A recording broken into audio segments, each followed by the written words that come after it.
My name is Tula Meadows. I'm 28. I wish you were never born. My father said that at my own birthday dinner, in front of 43 people. The candles on the cake were still lit. Nobody moved. Nobody said a word. My stepmother nodded like he'd just confirmed the weather forecast. My half-sister pointed her phone at my face and kept recording. That was 4 months ago. Since then, I haven't raised my voice. I haven't cried in front of a single person. But I did something that made my father call me 17 times in one night. And by the 18th call, his voice wasn't angry anymore. It was begging. Before I go on, please take a moment to like and subscribe, but only if you genuinely connect with this story. Drop a comment with your city and what time it is where you are right now. Now let me take you back to 3 days before my birthday, the night I found out what the party was really for. I need you to understand something about the Meadows family before any of this makes sense.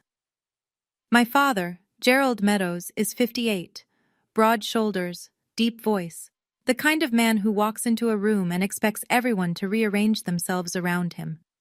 For as long as I can remember, he was the center of every holiday table, every family gathering, every decision. No one questioned Gerald, not once.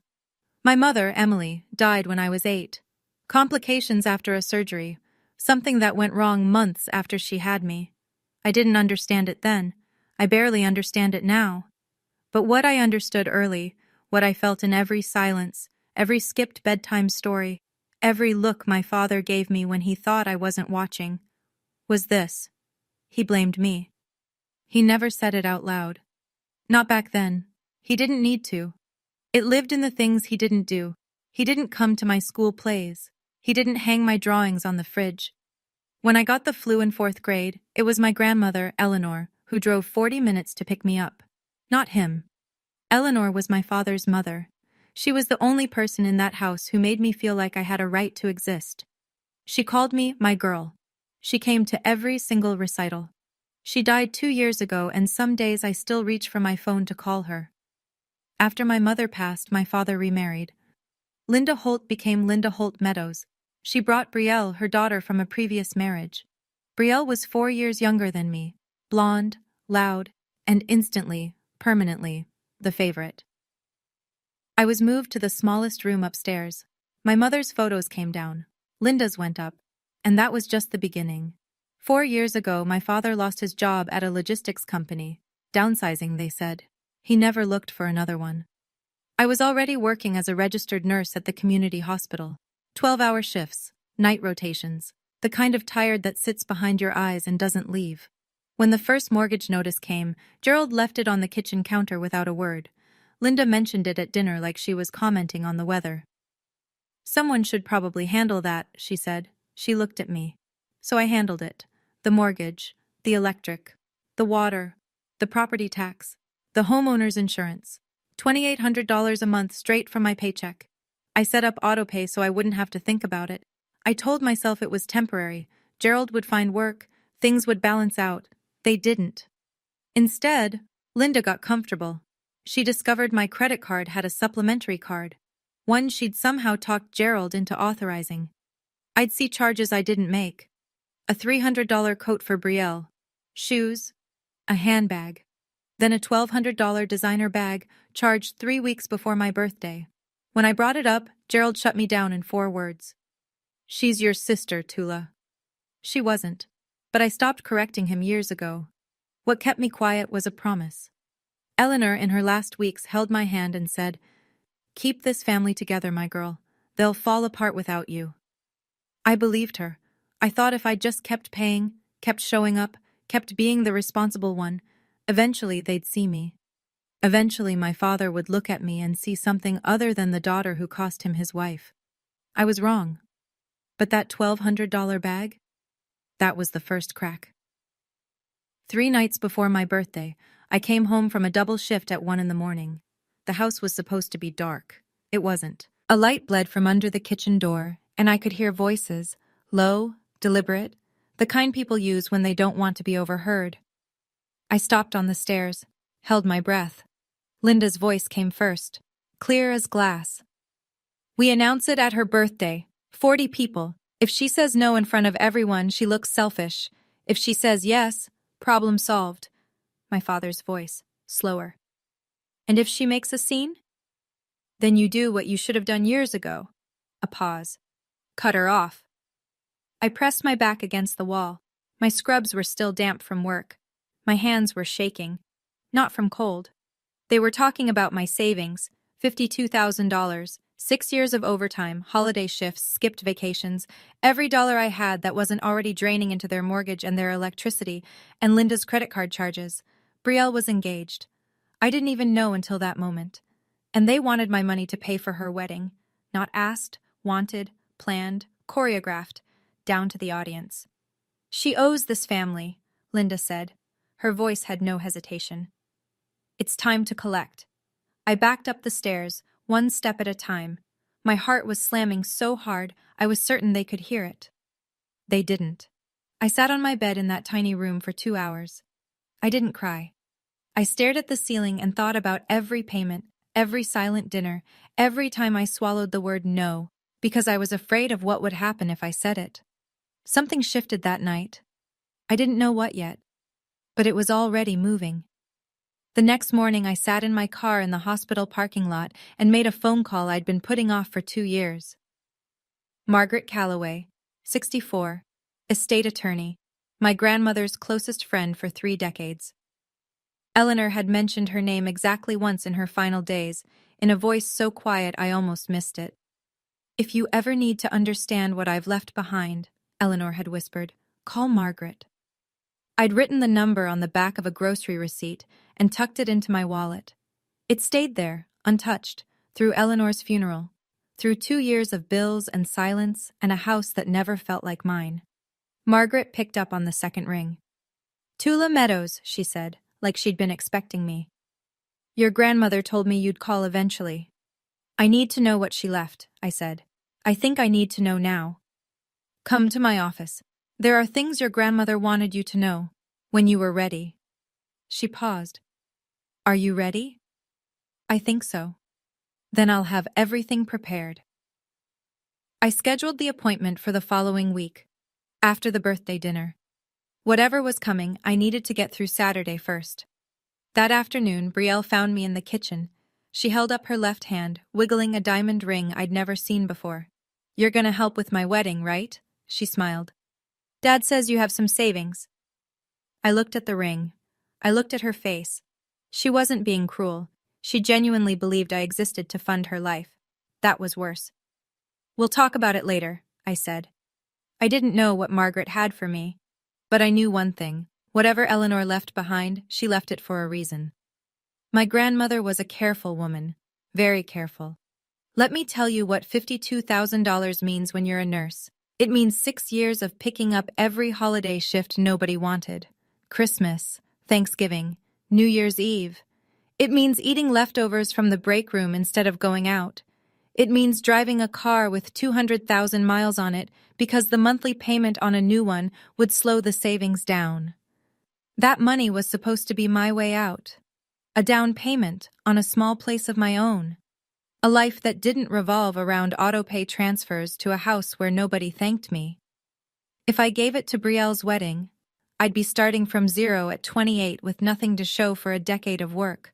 No safety net, no future, just a pretty reception I helped pay for and a seat at the back of the church. But here's the thing that burned the most. It wasn't the money, it was the pattern. When I was 18, I applied for a nursing scholarship. Full tuition. I got accepted. The letter arrived in a white envelope addressed to me, and I never saw it. I found out 2 years later, by accident, when a former teacher mentioned it at a grocery store. Didn't you take that scholarship, Tula? You were the top candidate. I went home and searched, found the opened envelope in my father's desk drawer, shoved behind old tax forms. He'd read it. He never told me. When I confronted him, he didn't even flinch. You weren't ready, he said. You would have failed. I paid my own way through nursing school. Loans, night shifts at a diner, 3 years of sleeping 4 hours a night. Every time I built something, he found a way to take it. This time, I decided to stop handing him the hammer. In the Meadows family, Gerald was the oldest brother. That meant something. In our family, The oldest didn't just lead, he narrated. He decided who was generous and who was selfish, who was loyal and who was difficult. The rest followed because it was easier than fighting. My Uncle Roy was the only person who ever pushed back. He's Gerald's younger brother, a carpenter. Quiet guy, hands like sandpaper, the kind of man who says 10 words where other people say 100. 5 years ago, at Thanksgiving, Roy looked across the table and said, "Gerald, you're too hard on that girl." That was it. One sentence. Gerald didn't yell. He simply stopped inviting Roy to anything, stopped returning his calls. Within 6 months, Roy was erased from every family gathering like he'd never existed. That's what I was facing. Not just my father, the entire architecture of a family built around his version of events. 2 days before the party, Linda started making calls. I know because I heard her from the hallway, on speakerphone, cycling through aunts and cousins with the same rehearsed script. "Tula's been so difficult lately. She won't help with anything. Gerald gives, and she just takes." She called Aunt Patricia, Cousin Hannah, even my father's old college friend, planting seeds, framing the story before I ever got a chance to tell mine. Then my phone rang. It was Aunt Patricia. "Honey, what's going on? Your father says you've been giving them a hard time." I stood in my room, phone pressed to my ear, and realized the trial had already happened. The verdict was in, and I hadn't even been allowed to testify. I was walking into that birthday dinner already convicted. The only question was whether I'd accept the sentence. The night before my birthday, I stood in the bathroom and looked at myself in the mirror for a long time. Dark circles under my eyes from a 56-hour work week. Hair pulled back in a knot I hadn't bothered to fix. My scrubs still smelled like antiseptic. This is what a person looks like when they've been hollowed out slowly, I thought. Not by one event, by 1,000 small ones. 1,000 moments where someone said, "You're not enough," without ever using those words. Linda's voice carried through the wall. She was on the phone again. I could hear the tinny echo of speakerphone from the master bedroom. "She's always been jealous of Brielle. You know how it is. Some kids just don't have it in them to be grateful." I pressed my ear to the wall. I couldn't help it. "Gerald's given her everything," Linda continued. "A roof, food, stability, and she can't even do this one thing for her sister? Honestly, I don't know what Emily would think." Emily. My mother's name. In Linda's mouth, used as a weapon. My hands went flat against the wall. I closed my eyes. For a second, just 1 second, I wanted to open that door and scream. Scream until the neighbors heard. Scream until someone in this house finally understood what it felt like to be me. But I didn't. Because screaming was what they expected. Screaming was what Linda had prepped 43 people to witness. The dramatic, ungrateful stepdaughter, making a scene. I stepped back from the wall, sat on the edge of my bed, and I thought about something Eleanor used to say. "Quiet strength, my girl. Let them shout. You just keep standing." So that's what I did. I picked out a dress for my birthday, and I stood. Saturday evening. Rossini's, a mid-range Italian restaurant on the east side with exposed brick walls and warm pendant lighting. Gerald had booked the private dining room. 43 people. I walked in wearing the only nice dress I owned, navy blue, modest. I'd curled my hair, put on lipstick. For the first time in months, I wanted to feel like someone worth celebrating. The room buzzed with conversation. White tablecloths, candles in glass holders. A banner stretched across the back wall. "Happy birthday, Tula." Someone had ordered a cake. Chocolate, my favorite. For a moment I let myself believe it was real. Then I noticed the seating. The main table, the one directly under the banner, had 5 chairs, Gerald at the head, Linda to his right, Brielle next to Linda, Derek Collins, Brielle's fiancé, beside her, and one empty seat for Gerald's college friend. My name was on a place card at a smaller table, near the kitchen door, at my own birthday dinner. I picked up the card and sat down without a word. People greeted me as they passed, quick hugs. "Happy birthday, sweetheart." But the conversations always drifted. "Brielle, show me that ring. When's the wedding?" "Linda, you must be thrilled." I watched from my table, sipping water, smiling when someone glanced my way. Then Gerald stood. He tapped his glass with a butter knife. The room quieted. He picked up the small wireless microphone the restaurant had provided. He looked out at 43 faces. He smiled. "Tonight is special," he began. "Not just because of Tula's birthday," my chest tightened, "but because we have a very exciting announcement." He turned toward Brielle. His whole face lit up. And I understood right then that this party had never been for me. "Our beautiful Brielle," Gerald said into the microphone, "is engaged." The room erupted. Applause, squeals, chairs scraped back as people stood to hug Brielle. She rose from the main table, hand extended, diamond catching the pendant light like a tiny spotlight built just for her. For the next 10 minutes, my birthday evaporated. Aunt Patricia clasped Brielle's hand and examined the ring. Cousin Hannah took a photo for Instagram. Gerald's college friend clapped Derek on the back. Linda stood behind Brielle, one hand on her daughter's shoulder, beaming like she'd just won something. No one looked at me. I sat at my table by the kitchen door. The cake with my name on it sat untouched at the end of the buffet. The candles hadn't been lit. Derek caught my eye once. He was standing slightly apart from the circle around Brielle, his jaw tight. He gave me a look I couldn't quite read, not pity exactly, something closer to recognition. Like he saw what was happening, but didn't know what to do about it. Then the room settled. People returned to their seats. Gerald stayed standing, microphone still in hand. "Now," he said. His voice shifted, warmer, practiced. He turned toward me. "Tula, honey, come here for a second." 43 people looked at me. I stood, walked to the main table. My heels clicked against the tile floor. Gerald put a hand on my shoulder, firm, performative. "Family takes care of family," he said to the room. "And now that Brielle's big day is coming, we need to pull together."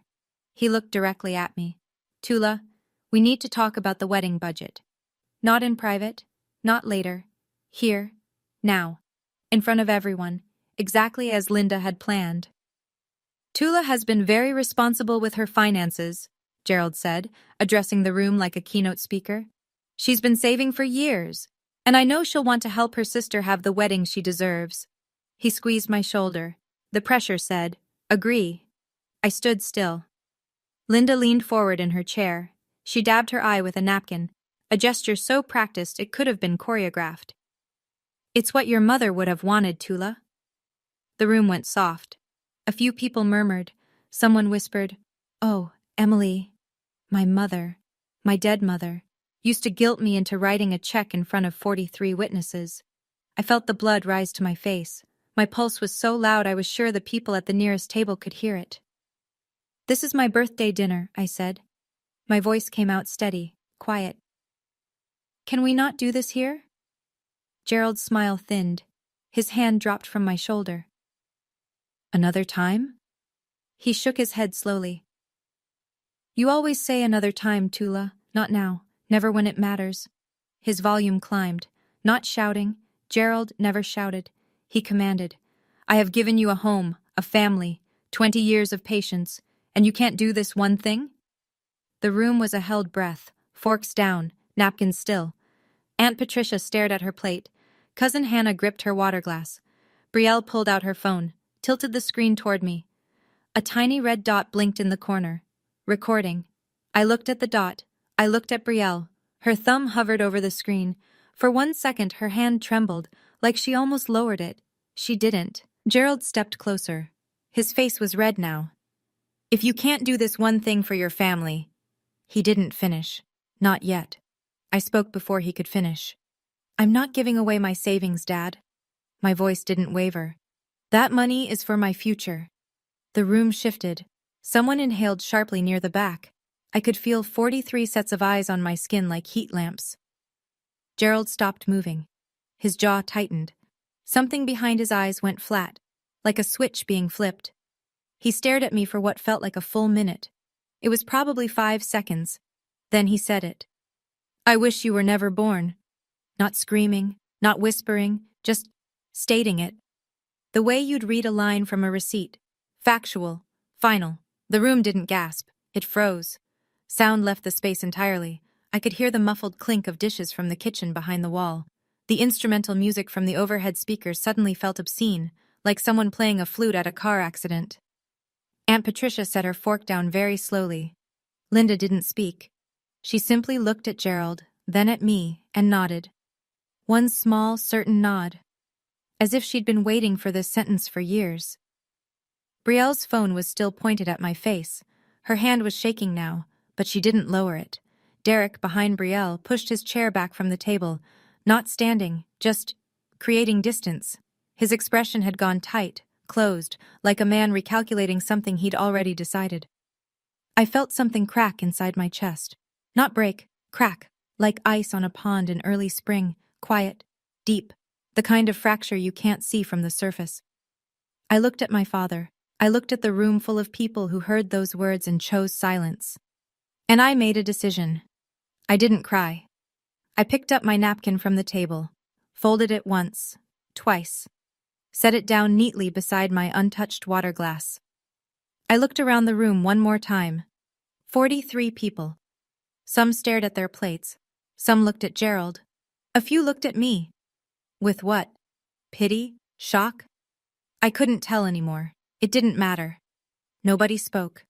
I turned to the room and said the only thing I had left.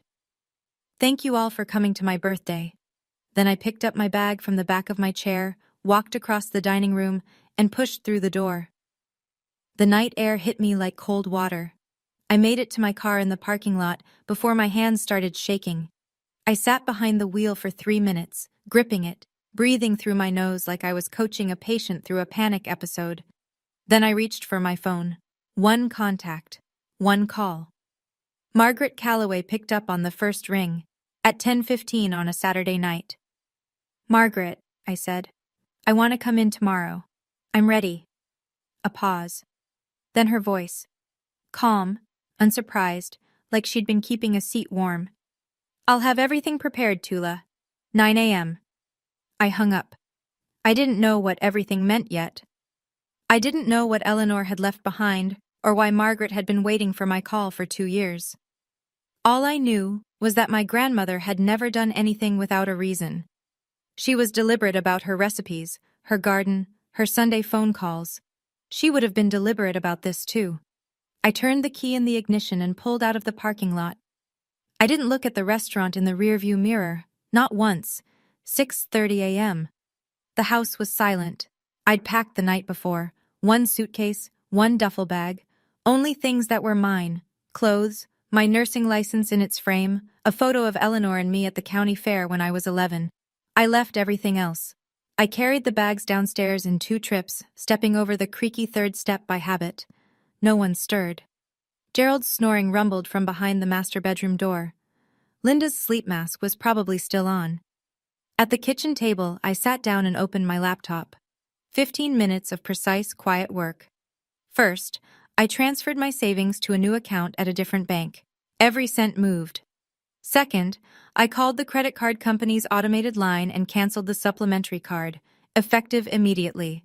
Third, I confirmed the lease on a studio apartment 6 miles across town.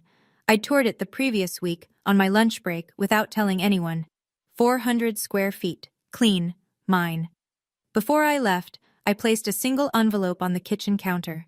Inside, 4 years of bank statements, every mortgage payment, every insurance premium, every utility bill, every tax installment, highlighted, totaled, dated, $134,000, all from my account, all for this house. No letter, no explanation, no "I told you so." Just numbers. I zipped my jacket, picked up my bags, and walked to the front door. The hallway was still dark. The house smelled like Linda's lavender diffuser and old carpet. I'd lived here for 20 years. I'd paid for it for 4. I turned the knob, stepped outside, and pulled the door shut behind me. It clicked. Soft. Final. I loaded the car and drove east into a sky that was just beginning to turn pink. I did not come back. I want to pause here for a second. If you've ever had to leave a place you called home, not because you wanted to, but because you had no other choice, type "I understand" in the comments. I read every single one. And if you think I should forgive my father or set a permanent boundary, let me know that too. Because the story is about to take a turn I didn't see coming. Here's what I learned later, pieced together from Uncle Roy and Cousin Hannah. Sunday morning. Linda walked into the kitchen around 9. She noticed the envelope on the counter but pushed it aside to make coffee. She climbed the stairs to tell me breakfast was ready, not out of kindness, out of habit. My room was empty, closet cleared, bed stripped to the mattress. She called Gerald. Her voice was flat, almost amused. She actually left. Gerald came upstairs, looked at the bare room, shrugged. Good, let her sulk. She'll be back by Friday. He went downstairs and turned on the television. Brielle woke up next. She reached for her phone and opened the banking app. The supplementary credit card was declined, frozen, canceled. She called me. Voicemail, called again. Voicemail. She walked into the living room, phone in hand. My card's not working. Did Tula do something? Gerald glanced at her. She's throwing a tantrum. It'll pass. Linda found the envelope on the counter again. She picked it up, weighed it in her hand, then set it back down unopened. Probably some dramatic goodbye letter, she said. I'm not giving her the satisfaction. By Monday afternoon, Gerald had called me 4 times, each time voicemail. He left one message. Tula, this is childish. Call me back. By Wednesday, silence from my end. Not a single text, email, or returned call. Gerald told Aunt Patricia I was going through a phase. He told his college friend I was being emotional about the birthday thing. He told Roy, actually, he didn't tell Roy anything. They still weren't speaking, and the envelope sat on the kitchen counter untouched. A time bomb no one bothered to open. Day 5. The electric company sent an automated notice, past due. Gerald called their customer service line, gave his name, asked for the account details. I'm sorry, sir. The account is registered to Atula Meadows. He blinked. That's my daughter. I live at this address. We can only discuss account details with the registered holder. He hung up, stared at the phone. Day 7. A letter from the bank. Not a bill, a formal notice. Mortgage payment overdue. He tore open the envelope standing at the mailbox. The name on the mortgage, Tula E. Meadows. Gerald read it twice. Then he carried it inside and dropped it on the kitchen table in front of Linda. What the hell is this? Linda picked it up. Her eyes scanned the page. Her mouth opened, closed. That's impossible. This is our house. That's what I said. Gerald went to the filing cabinet in the hallway closet, the one he hadn't opened in years. He pulled folders, tax returns, old pay stubs, insurance papers. He searched for a deed, a title, anything with his name on it. Nothing. Not a single document tied him to the house. Then Linda remembered the envelope. She walked back to the kitchen counter. The white envelope was still there, now with a coffee ring on one corner. She tore it open. Pages. Dozens of pages. Bank statements going back 4 years. Each one highlighted. Each one showing auto-pay withdrawals from Tula's checking account. Mortgage, electric, water, insurance, tax. Total $134,000. Linda sat down. She didn't speak for a long time. Gerald stood behind her, reading over her shoulder. His face had gone gray. But they still didn't know the worst part. The house wasn't just in my name because of payments. It had never been in Gerald's name, not once.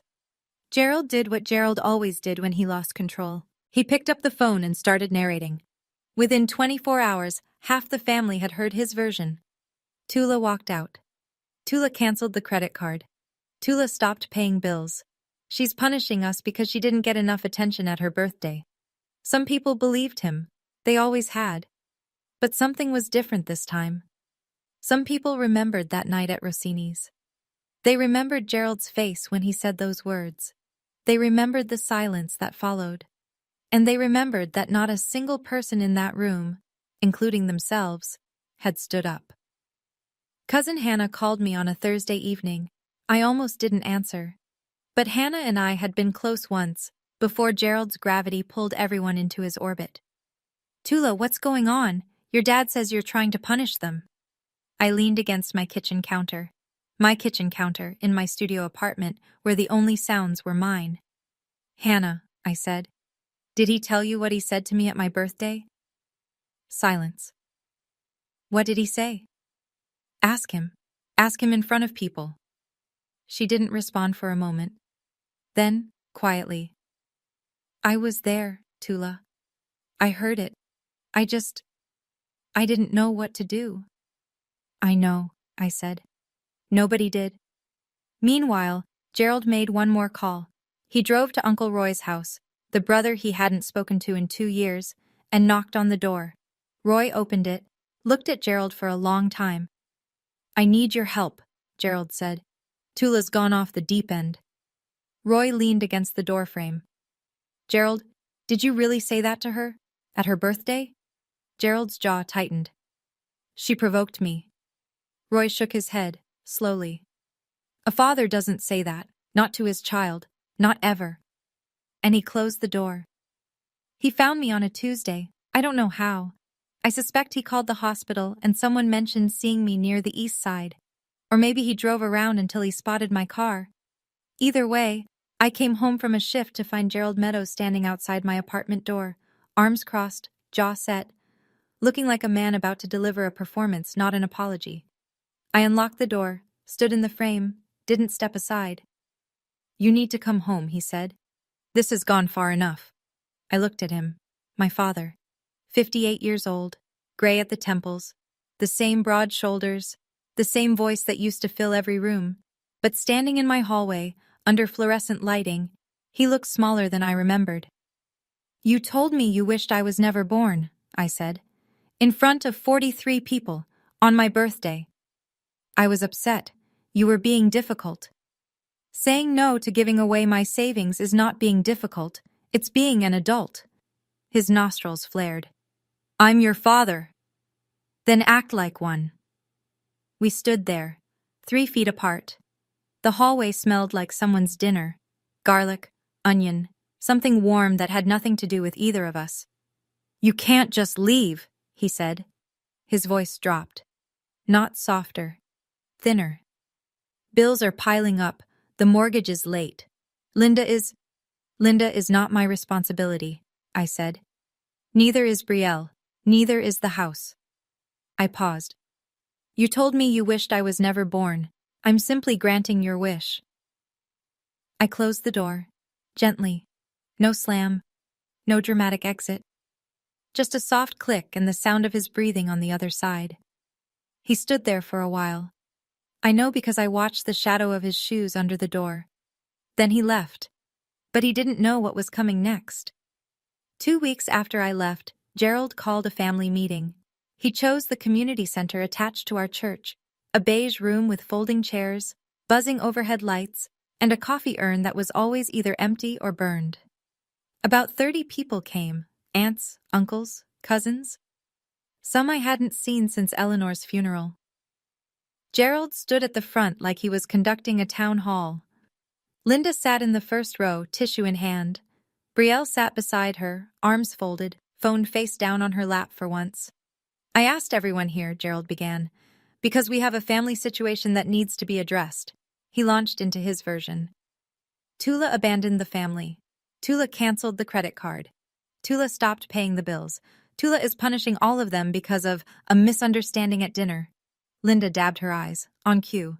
A few people nodded, a few shifted uncomfortably. Aunt Patricia kept her eyes on the floor. Gerald built to his closing argument. All I'm asking is that someone talks sense into her. She's hurting this family. That's when Uncle Roy stood up. He'd been sitting in the back row, quiet, arms on his knees. No one had expected him to come. Gerald certainly hadn't invited him. But Roy had heard about the meeting through Cousin Hannah, and he drove 40 minutes to be there.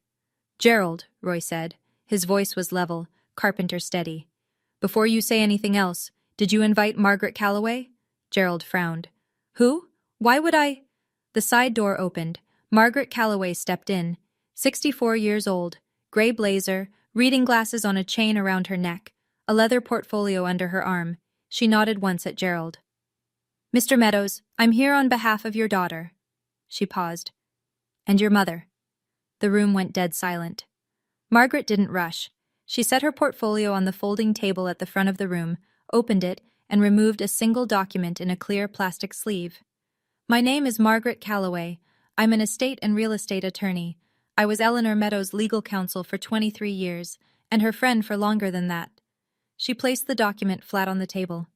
2 years before her passing, Eleanor Meadows executed a legal transfer of the property at 412 Birchwood Lane to her granddaughter, Tula Eleanor Meadows.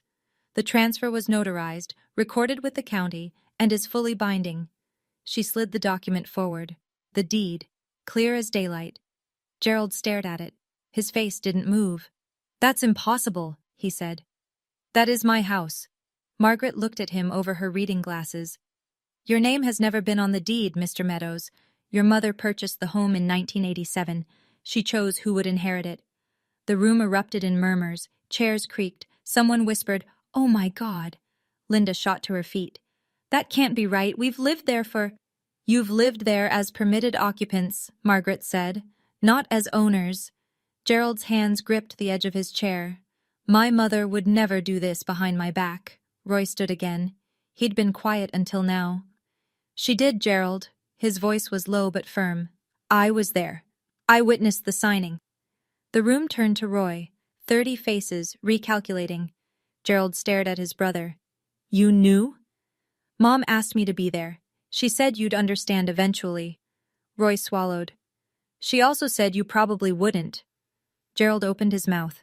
Nothing came out. Linda grabbed Brielle's arm. Brielle shook her off, and Margaret calmly reached into her portfolio for the next set of documents.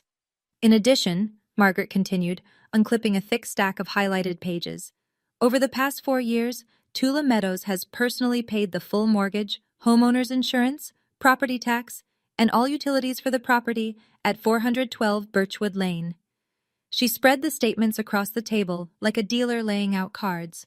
Mortgage, $1,400 per month. Insurance, $380 quarterly. Property tax, $4,200 annually. Utilities, averaging $600 per month. She adjusted her glasses. Total personal expenditure, approximately $134,000. All documented, all from Tula's individual checking account. The room didn't erupt this time. It sank. The kind of silence where you can hear someone swallow 3 rows back. Aunt Patricia, the woman who had called me to ask why I was giving my father a hard time, pressed her hand over her mouth. Cousin Hannah stared at the table. Her eyes were wet. An uncle near the back leaned forward. "She paid for the whole house? This whole time?" "She did," Margaret said. "And during that same period, a supplementary credit card linked to Tula's account was used for personal purchases by other household members. Those charges were also paid by Tula." Linda's face went white. Not pink with embarrassment, white, drained. "She lived there for free," Linda blurted. That was her contribution to the family. Room and board." Margaret looked at Linda, not unkindly, but without a trace of indulgence. "Mrs. Meadows, Tula was paying the mortgage on a property she legally owns. If anything, she was subsidizing your housing." Someone in the back row let out a breath that was almost a laugh. Gerald hadn't moved. He sat with both hands on his knees, staring at the bank statements from 4 feet away, as if looking at them too closely might make them more real. These were numbers, not opinions. Numbers don't take sides. Aunt Patricia stood first. She was 61, 5'2", and had never raised her voice at a family gathering in her life. She looked at Gerald the way you look at someone you're seeing clearly for the first time. "Gerald," she said, "you stood in that restaurant and told that girl you wished she was never born. The girl who paid for your roof?" Gerald didn't answer. Cousin Hannah spoke next, her voice cracking. "I called her. I called Tula and accused her of being selfish. She didn't even defend herself. She just asked if I knew what you said." Uncle Ray, Gerald's cousin from Ohio, crossed his arms. "Eleanor knew. She saw this coming. That's why she did what she did." Gerald tried to regain the room. He straightened in his chair, squared his shoulders, and used the voice that had controlled this family for decades. "This is a family matter. Margaret, I think you should leave." Margaret closed her portfolio with one smooth motion. "I was asked to present a file. The file has been presented." She nodded once. "Good evening." She walked out the side door. No drama. No final word. Just a woman who had done exactly what she came to do. The door clicked shut. Gerald looked around the room. 30 faces. Not one of them was on his side. Roy sat back down, arms folded. Patricia shook her head. Hannah wiped her eyes. Linda grabbed Brielle's wrist. We're leaving. Brielle pulled her arm free. No, Brielle said. It was one word. Quiet. But Linda's head snapped toward her daughter like she'd been slapped. Brielle! I said no, Mom. It was the first time I'd ever heard Brielle refuse Linda anything. I wasn't in that room. But Roy told me about it later, and when he described that moment, even he sounded surprised. I want to ask you something real. If you were in my shoes right now, knowing everything you know, would you give Gerald a second chance, or would you draw the line for good? Type second chance or boundary in the comments. I read every single one, and I'd love to hear your take. Now let me tell you what I decided, because it wasn't simple. 2 days after the family meeting, Margaret sent a formal letter to Gerald and Linda. 60-day notice to vacate the property at 412 Birchwood Lane. It was typed on firm letterhead, sent certified mail. Every line was legally precise, procedurally clean, and completely within my rights as the property owner. I didn't send it myself. I didn't attach a personal note. Margaret handled it the way she handled everything, correctly. That night, Gerald called me 17 times. Calls 1 through 10 were angry. I know because I listened to the voicemails the next morning in order, like chapters of a book I already knew the ending to. You think this is funny? This is my family's house. You ungrateful. Click. Calls 11 through 15 shifted, harder to listen to. The anger started to crack, and underneath it was something thinner. Desperation. Tula, we can talk about this. Just tell Margaret to pull the letter back. I'll apologize. Is that what you want? Call 16 was silence. 28 seconds of breathing, then he hung up. Call 17. The last one. Gerald's voice stripped of everything. No authority, no performance. Tula, please. Where are we supposed to go? I sat on the edge of my bed in my studio apartment, morning light through the window, a mug of coffee going cold on the nightstand. I played that last voicemail twice. I didn't feel victory. I didn't feel satisfaction or vindication or any of the things people think you're supposed to feel when the person who hurt you finally breaks. I felt something quieter, like setting down a bag I'd been carrying for 20 years and realizing how badly my shoulders ached. I saved the voicemail, closed my phone, and went to work. I had a 12-hour shift. Patients needed me. That hadn't changed. 3 days later, Brielle called. I almost didn't pick up, but something made me tap the green button. Maybe the memory of her pulling her arm away from Linda in that church room. Maybe curiosity. Tula. Her voice was thick, congested. She'd been crying. Please, can we just talk? I'm listening. If we lose the house, my wedding, everything, it's all falling apart. Can you tell Margaret to stop? I leaned against my kitchen counter. Outside, a neighbor's kid was riding a bicycle in circles. The normalcy of it felt surreal. Brielle, did you watch the video you recorded that night? Silence. What video? At the restaurant. You pointed your phone at me while Dad said those words. You didn't put it down. You didn't say, Dad, stop. You just recorded. More silence. Longer this time. I didn't mean... I know, I said. That's exactly the problem. You never mean anything. Things just happen around you and you let them. I could hear her breathing, ragged, uneven.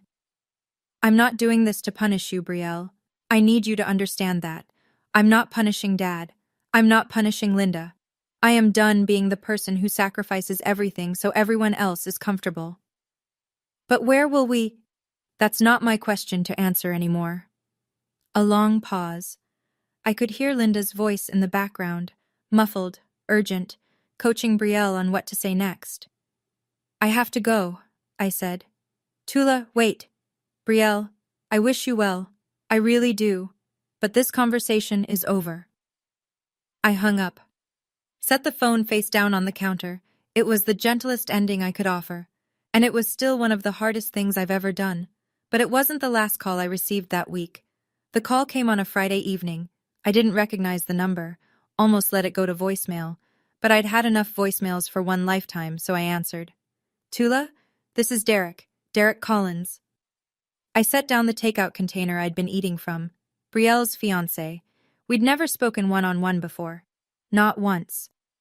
I know this is unexpected, he said. His voice was careful, measured, like a man who'd spent days rehearsing this call. I wanted to say something, and I think I owe it to you to say it directly. I'm listening. I was there that night. At the restaurant. I saw what happened. A breath. I should have said something. I should have stood up. I didn't, and I'm sorry. I stared at the wall of my apartment. A crack ran along the plaster near the ceiling. I'd been meaning to mention it to the landlord. Thank you, Derek. There's more. Another pause.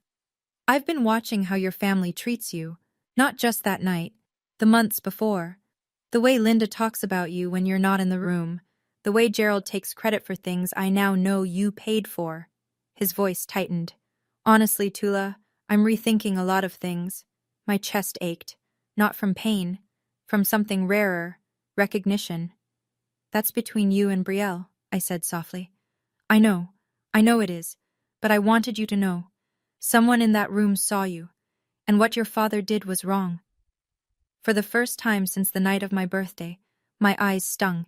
I blinked hard. Twice. Thank you, I said again. And I meant it in a way I couldn't fully explain. We said goodbye. I sat very still for a while. Someone saw me. After all of it, someone actually saw me. Week 3. Gerald and Linda moved out of 412 Birchwood Lane. Not because the 60 days were up, they had time left, but because the mortgage was past due, the electric bill was in collections, and Gerald couldn't bring himself to call me and ask for help paying for a house he now knew wasn't his. Uncle Roy took them in. He set up the spare bedroom, made space in the garage for Gerald's boxes, cooked dinner the first night without saying much. That was Roy, practical before emotional, but he had one rule. You can stay, he told Gerald, but you don't speak her name like that under my roof. Gerald nodded. He didn't argue. According to Roy, it was the first time in decades that Gerald accepted a condition from his younger brother without pushback. The wider family knew everything now. Margaret's presentation at the church had traveled through the Meadows network like a shockwave. Aunt Patricia called to apologize. Cousin Hannah sent a long text that ended with, I should have spoken up that night. I'm sorry I didn't. 4 or 5 other relatives reached out, some awkward, some tearful, some just short messages, thinking of you. Linda, meanwhile, tried a different strategy. She posted on Facebook a long, emotional status about being forced out of our home by a vindictive stepdaughter. She tagged 6 family members and added a crying emoji. It lasted 2 hours. Cousin Hannah replied with a screenshot of the bank statements, names and account numbers blacked out, but the totals clear. 23 people saw it before Linda deleted the entire post. Brielle's social media went dark. Her Instagram, which usually posted 3 times a day, showed nothing for the first time in years. The silence from that corner was louder than anything she'd ever posted. Margaret delivered the second envelope on a gray Wednesday morning. She'd been holding it for 2 years, sealed, handwritten, with instructions from Eleanor that were specific down to the timing. Give this to Gerald only after he learns the truth about the house. Eleanor had known. She'd known how this story would unfold. Maybe not the details, but the shape of it. The inevitability. Roy told me later what happened. Gerald was alone in Roy's spare bedroom. Margaret had dropped the envelope at the front door with Roy, who carried it upstairs and set it on the dresser. From Mom, Roy said. Margaret says she wanted you to have it when you were ready. Gerald stared at the envelope for an hour before he opened it. The letter was 2 pages. Eleanor's handwriting. Neat, slanted slightly to the right, the way she wrote recipe cards and birthday notes. I never read the full thing. Gerald never showed it to anyone. But Roy saw him afterward, and the parts Gerald eventually repeated, in fragments over weeks, were enough. Eleanor wrote that she loved her son. She also wrote that she'd watched him punish a child for a grief that was never that child's fault. You blame her for Emily's death, she wrote. But Emily died loving both of you. Don't punish the living for the grief of losing. She explained why she gave the house to me, not as punishment, as protection.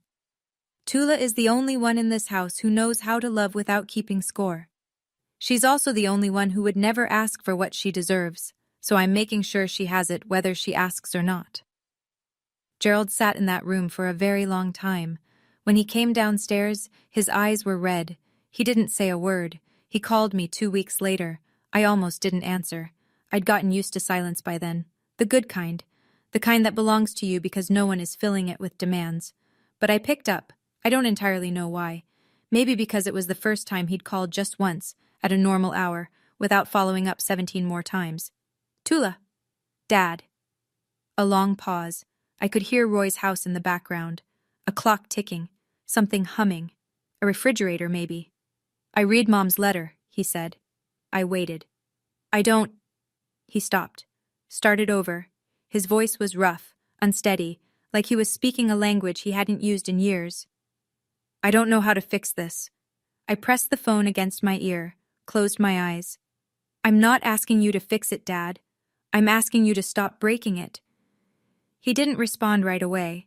When he spoke again, it was barely above a whisper. Can I see you? Not yet. When? I don't know. Maybe someday. But only if things are actually different, not performed. Different. Silence. Then, okay. No fight, no lecture, no, after everything I've done for you. Just, okay.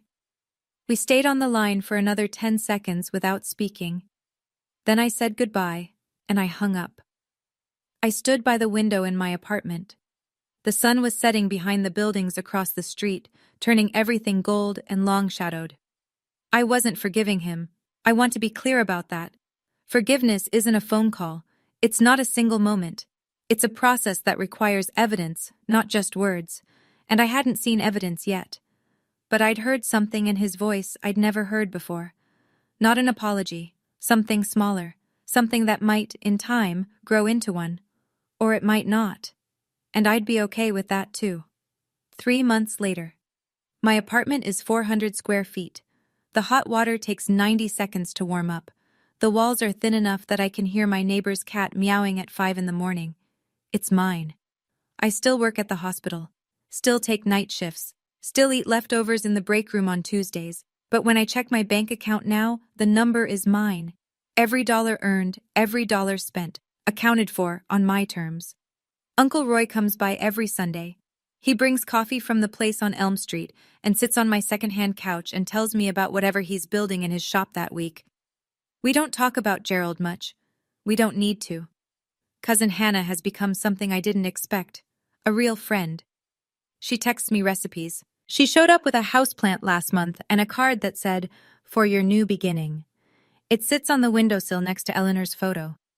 That photo, Eleanor and me at the county fair the summer I turned 11, is hanging on the wall across from my bed. Next to it, my nursing license, framed.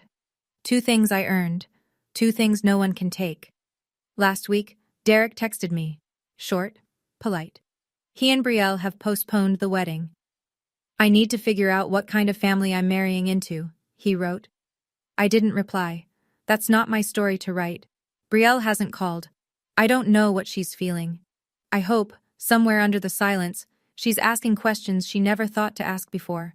But that's her work, not mine. And Gerald? He sent a Christmas card. No apology inside, no letter. Just my name on the front, written in his handwriting. Tula. That's all. Just my name. Like he was practicing saying it without flinching. I'm not telling you this story so you'll feel sorry for me. I'm telling you because maybe you're sitting somewhere right now, in a house you pay for but don't feel welcome in, next to people who take everything you give and call it not enough. Staring at a phone full of messages from someone who hurt you and wants you to pretend it didn't happen. I've been there. I know what that silence sounds like from the inside. Leaving wasn't revenge. I know some people will call it that. They'll say I was cold. They'll say I should have tried harder, talked it out, given another chance, another year, another $100,000 of patience. But leaving was the first time I chose myself. And I don't think that's cold. I think it's the warmest thing I've ever done. You don't need someone's permission to protect your own life. You don't need the person who hurt you to agree that it was wrong before you're allowed to walk away. You don't need to scream or argue or build a case. Sometimes you just fold the napkin, stand up, and go.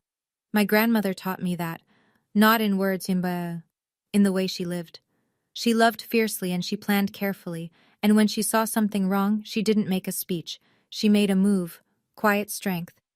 If this story touched something in you, I want you to know you're not alone. And you don't have to stay in a room where no one sees you just because it's the only room you've ever known. There are doors, and they're yours to open.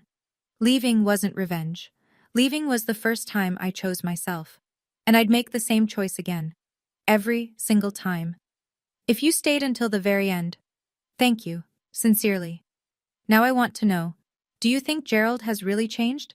Or is it just temporary regret? Type changed or temporary in the comments. I read every single one and I'll heart the ones that make me think. And if you want more stories like this one, check the description. There's another one waiting for you. I'll see you there.